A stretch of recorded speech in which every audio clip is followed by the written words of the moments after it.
તો મિત્રો હું ફરતા ફરતા પહોંચ્યો છું કચ્છમાં અને મારી પાછળ જે દેખાઈ રહ્યું છે એ છે ધોળાવીરા, જેને લોકો વર્લ્ડ હેરિટેજ સાઇટ તરીકે પણ ઓળખે છે. તો આજે આપણે તેમની વોટર મેનેજમેન્ટ સિસ્ટમ જે લોકો અત્યારે શીખી રહ્યા છે એના વિશે આપણે થોડુંક આમાં જોશું અને ઇતિહાસ અને કલ્ચર વિશે આપણે જાણીશું.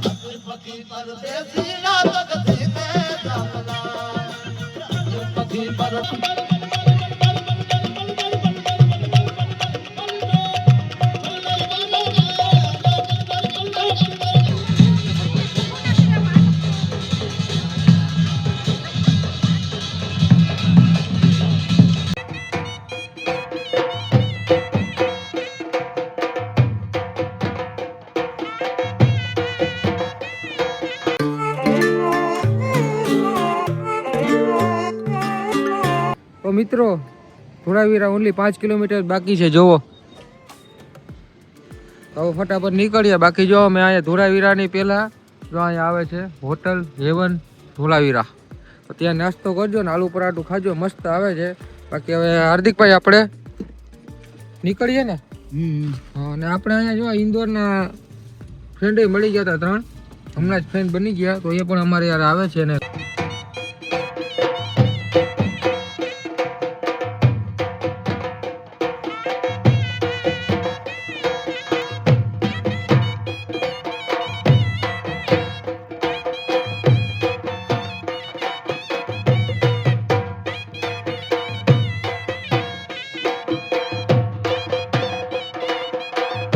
ધોળાવીરા પહોંચી ગયા છે ને અહીંયા તો ભાઈ કેવું હોય એકદમ સંગીતનો માહોલ જામ્યો તો ને આવી બધી સંસ્કૃતિ ને કલ્ચર ને બધું છે. જોવો તમે, હાલો તમને લાઈવ જ બતાવીએ હાર્દિકભાઈ. તો મિત્રો અહીંયા હમણાં સંગીતની રમઝટ બોલવાની છે, બરાબર, તો જોઈ લ્યો, તમને બતાવીએ.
હાર્દિકભાઈ લાઇટો ને બધું એવું જોઈને લાગે છે કાંઈ રાતે બધું ફરવાનું હોય એવું નહીં?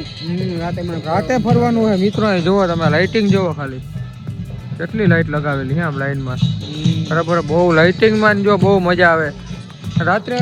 પ્રોગ્રામ હોય એનાથી અલગથી રજીસ્ટ્રેશન કરાવવું પડે, અલગથી પહેલેથી રજીસ્ટ્રેશન કરાવવું પડે.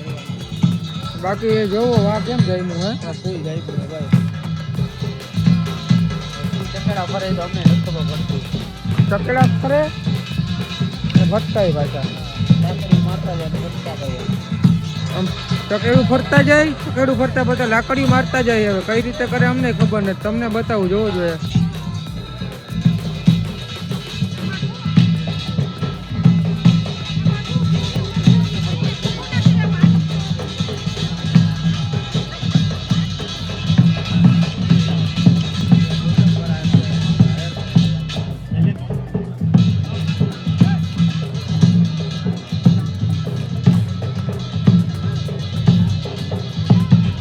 વાહ ભાઈ વાહ, જમાવટ છે હો ખરેખર ભાઈ. આ એનો અહીંયા જો હે ને એનું જે પુરાણું નૃત્ય છે ને એ જાળવી રાખ્યું હોય, જો સંસ્કૃતિ જાળવી રાખી છે પુરાણી. હાર્દિકભાઈ પુરા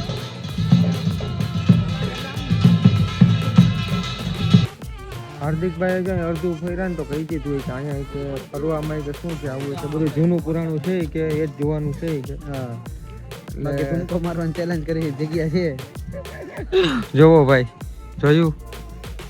આ જે બધું જૂનું આપણું જૂનું પુરાણું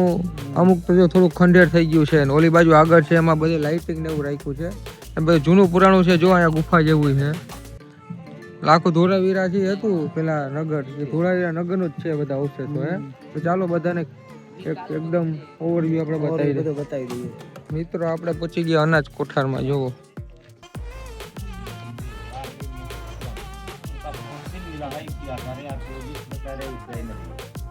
देखिए इसमें चारों टैंकों में अलग अलग अनाज रखा जाता है एक हिसाब देखिए एक में भेज लगेगा एक बिगड़ेगा तो दूसरा मत बिगड़े इसलिए बीच में जगह दी क्या दे रहा है इसके ऊपर लोग वुडन का लगा देते होंगे घास पत्ते जो बारिश का पानी आएगा तो बीच में से निकल जाएगा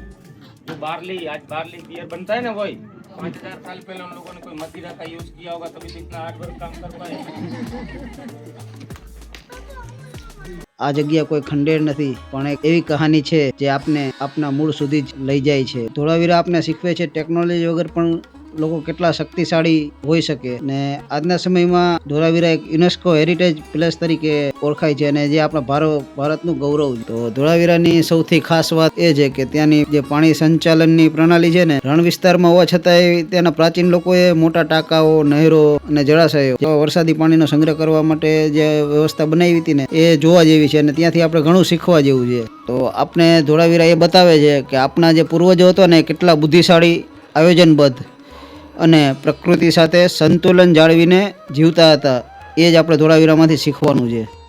મિત્રો અમે એટલું જાળીને ઉપર આવ્યા હાર્દિકભાઈ તો હા થઈ ગયા સનસેટ પણ જોવા આવ્યા તો ખબર પડે અસલી પ્રોગ્રામ તો અહીંયા છે એ પણ રાતે હા હા શૂટિંગ જો શૂટિંગ 15 લાઈન ઓહો હજારોની સંખ્યામાં શૂટિંગ છે બરાબર આ શો જોવા માટે રાતે બુકિંગ જોઈએ ને આપણી પાસે ટાઈમ નથી અત્યારે હાલો હવે ફટાફટ આપણે પતાવીએ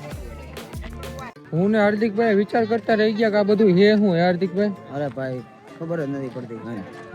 કાંઈ ખબર નથી પડતી બરાબર હા જો આ શું છે અહીંયા ભાઈ ગાઈડને લઈને આવજો એટલી સલાહ દઈએ તમને ગાઈડ વગર બધું નકામું ગાઈડ વગર કાંઈ ખબર નહીં પડે અહીંયા તમને